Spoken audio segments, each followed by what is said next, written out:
Haleluya, puji Tuhan, salam sejahtera bagi kita semua, keluarga besar GPDI El Shaddai Magelang. Kita bersyukur kepada Tuhan, kembali kita bisa menikmati kebenaran firman-Nya. Dan renungan pada hari ini saya berikan judul, Mengarahkan Iman. Kita buka bersama Alkitab kita di dalam Ayub 19 ayat 25 sampai ayat 27. Sekali lagi, Ayub 19 ayat 25 sampai ayat 27. Demikian bunyi firman Tuhan. Tetapi aku tahu, penebusku hidup, dan akhirnya ia akan bangkit di atas debu. Juga sesudah kulit tubuhku sangat rusak, tanpa dagingku pun aku akan melihat Allah, yang aku sendiri akan memihak kepadaku. Mataku sendiri menyaksikannya dan bukan orang lain. Hati sanubariku merana karena rindu.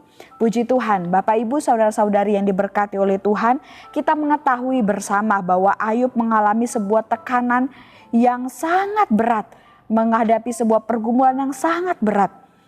Lalu tekanan itu kita bisa lihat semakin bertambah dahsyat karena para sahabat-sahabatnya pun justru menyudutkan dia. Bukannya memberikan semangat, memberikan dorongan, menguatkan, tetapi sahabat-sahabatnya justru menyudutkan Ayub pada saat itu. Mereka seakan-akan bertindak sebagai Allah di atas Ayub. Mereka menuduh Ayub bahwa semua pergumulan yang terjadi, tekanan yang dia hadapi itu karena dosa-dosanya Ayub. Tidak hanya sahabat-sahabatnya, tetapi semua orang yang ada di lingkungan Ayub, keluarga dekatnya, ya, anak-anaknya, istrinya, semua pembantu hamba-hambanya, semua orang yang ada di lingkungan Ayub meninggalkan dan tidak mempedulikan Ayub lagi. Meski demikian Bapak Ibu, Ayub sekali lagi menyatakan bahwa penderitaan yang ia alami tidak berkaitan dengan dosanya. Karena Ayub yakin bahwa dia sudah hidup setia di hadapan Tuhan. Ayub menyadari, Ayub tahu bahwa semua pergumulan, semua tekanan yang dihadapi saat itu semua adalah kedaulatan Allah yang berlaku dalam setiap kehidupannya. Nah, atas dasar inilah Ayub memfokuskan atau mengarahkan imannya kepada Allah, bahwa Allah akan selalu berada di pihaknya, terlepas dari semua tekanan yang dia alami, setiap pergumulan yang sedang dia hadapi pada saat itu. Dia yakin bahwa Allah tetap ada di pihaknya. Nah, Bapak Ibu saudara-saudari yang diberkati oleh Tuhan, dari kisah Ayub ini kita akan bersama belajar apa yang membuat Ayub tetap bisa mengarahkan imannya hanya kepada Tuhan di tengah tekanan yang berat, di tengah cobaan yang sangat tidak mudah. Kita akan belajar dari kehidupan Ayub. Nah, Bapak Ibu, seperti kita menuju sebuah tempat ya, kita pergi kemudian ke suatu arah. Ya, jadi kita mengarahkan perjalanan kita ke suatu tujuan. Ini pun yang akan kita lakukan di dalam kita mengarahkan iman kita. Jadi seperti kita sedang berjalan, ya. Yang pertama yang harus kita lakukan adalah kita harus tahu betul tempat tujuan kita. Kita harus paham betul kemana arah kita pergi, ya, supaya saat kita pergi kita benar-benar tiba di tempat tujuan. Nah, ini pun yang harus kita lakukan dalam kita mengarahkan iman kita. Yang pertama, kita harus mengerti atau paham betul. Mengerti akan apa? Paham akan apa? Tentunya adalah paham atau mengerti tentang bagaimana Allah kita dan siapa Allah kita.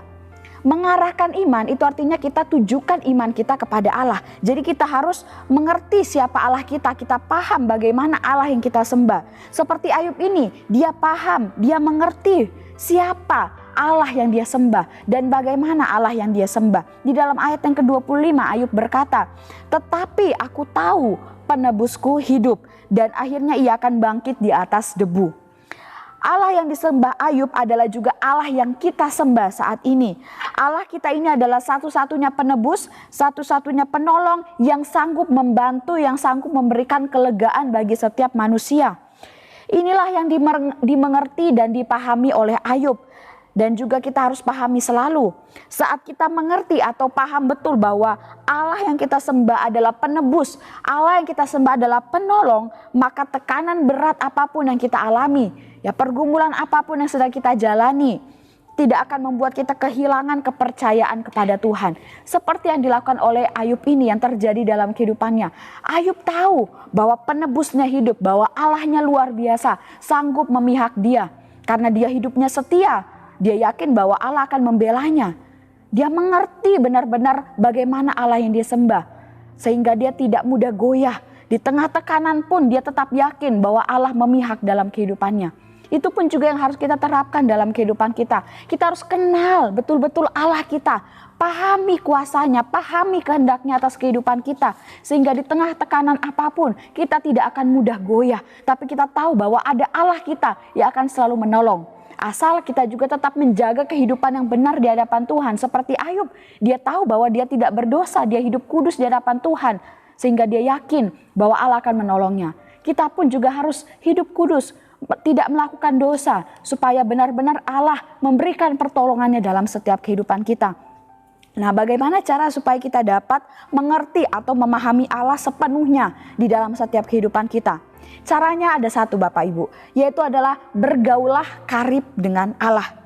Seperti halnya manusia di bumi ya, kita dengan sesama kita. Semakin dekat hubungan yang dijalin, maka akan membuat kita semakin mengerti atau memahami seperti apa orang yang dekat dengan kita tersebut.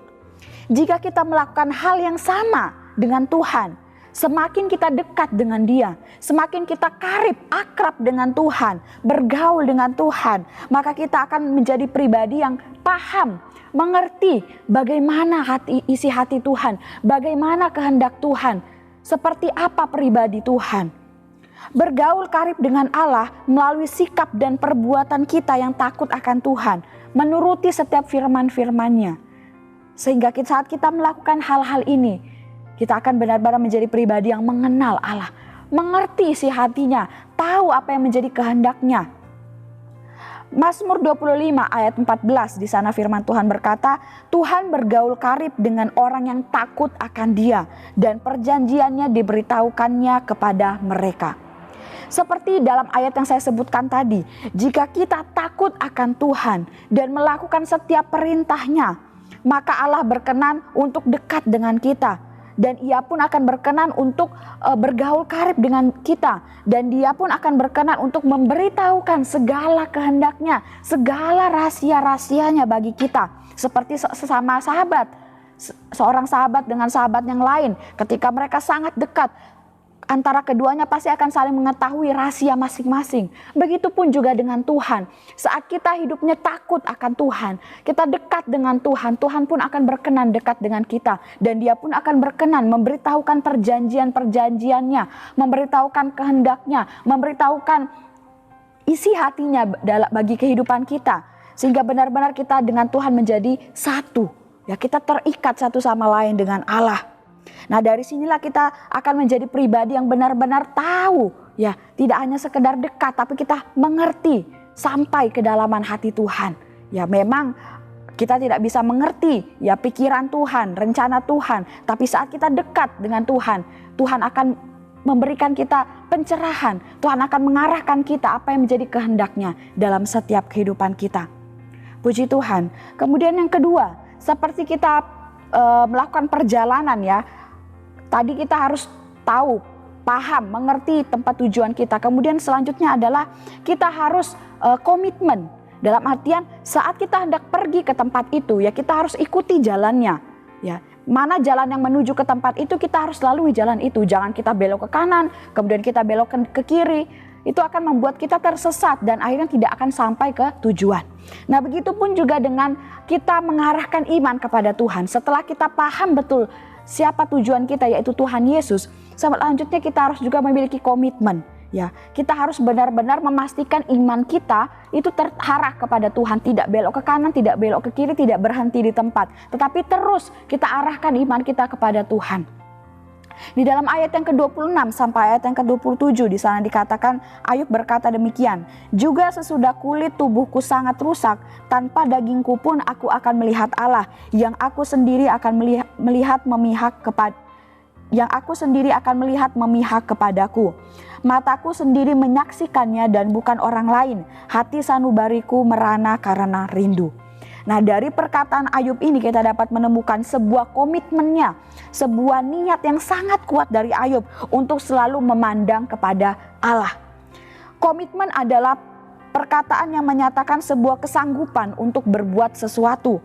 Komitmen juga artinya kita bersedia untuk melaksanakan janji kita tidak hanya pada saat ini, tetapi berkelanjutan dan secara terus-menerus. Nah, komitmen ini dibangun dengan sebuah kasih yang tulus dan tanpa kepura-puraan, penuh kejujuran. Nah, ini komitmen yang harus kita bangun di dalam kita mengarahkan iman kita kepada Allah. Nah, memiliki komitmen kepada Allah ya, berarti kita mempercayakan segala sesuatu kepada Tuhan, mengandalkan anugerahnya dalam kehidupan kita, mengandalkan kekuatannya dalam kita beraktivitas setiap hari. Sehingga apapun yang kita hadapi, tekanan berat sekalipun, iman kita kepada Tuhan tidak akan goyah. Dan dari setiap komitmen kita, pasti Allah akan memperhitungkannya. Nah, dari sini kita belajar, saat kita mengarahkan iman kita, perlunya komitmen. Sekali kita berkata bahwa aku akan tetap percaya kepada Tuhan, aku akan terus mengarahkan imanku kepadanya. Itulah yang harus kita lakukan. Dan tidak hanya saat ini, tapi seterusnya. Sampai kapan kita ada di muka bumi ini, kita harus tetap percaya, mengarahkan iman kita kepada Tuhan. Komitmen tadi dikatakan bahwa adalah kita bersedia melaksanakan segala janji. Ya. Jadi ketika kita mengucapkan bahwa saya berkomitmen untuk percaya kepada Tuhan, untuk terus beriman kepadanya, maka kita pun harus bertanggung jawab, bersedia melakukannya, memenuhi apa yang kita katakan. Nah, kemudian komitmen kita ketika kita berkata saya akan percaya kepada Tuhan Yesus, janganlah kita lakukan dengan kepura-puraan, tapi dengan kejujuran. Saat engkau berkata, itulah yang engkau kerjakan dalam kehidupanmu. Nah, kemudian Bapak Ibu, seperti ya apa yang dialami oleh Ayub ini, kita melihat bahwa komitmennya untuk percaya kepada Allah menghasilkan hal yang luar biasa, menghasilkan pemulihan yang dahsyat dalam kehidupannya. Seperti yang saya sampaikan tadi, dari setiap komitmen kita pasti Allah akan memperhitungkannya, bahkan akan membalas sesuai dengan kehendaknya. Dan ini yang terjadi dalam kehidupan Ayub. Kita melihat di akhir kisah Ayub ini, di dalam pasal-pasal terakhir, kita melihat setiap kehidupannya Ayub diperbarui, dipulihkan oleh Tuhan. Kekayaannya dikembalikan, anak-anaknya, hidupnya kembali diperbarui. Dan dia merasakan sukacita yang indah di dalam Tuhan. Nah, Bapak Ibu saudara-saudari yang diberkati oleh Tuhan. Jadi kesimpulan dari firman Tuhan pada hari ini, mari kita mau belajar dari Ayub. Belajar untuk tetap bisa mengarahkan iman hanya kepada Allah. Meskipun tengah mengalami tekanan yang berat, menghadapi pergumulan yang tidak mudah. Dan saat kita ingin mengarahkan iman kita kepada Tuhan, kita bisa melakukannya dengan cara mengerti atau memahami bahwa Allah kita adalah penebus dan penolong. Kita akan senantiasa ditolong oleh Tuhan saat kita memiliki kehidupan yang berkenan di hadapannya. Kemudian bangun komitmen yang kuat untuk selalu percaya kepada Allah di dalam segala kondisi. Dan saat kita melakukan hal-hal ini, iman kita akan selalu tertuju kepada Allah. Dan kita akan senantiasa dikuatkan, dimampukan. Di tengah pergumulan, di tengah permasalahan kita hadapi, kita tidak akan goyah. Karena iman kita terarah kepada Tuhan dan kita tahu bahwa Tuhan akan memihak kehidupan kita. Puji Tuhan, Tuhan Yesus memberkati kita semua. Mari kita akhiri renungan hari ini dengan berdoa.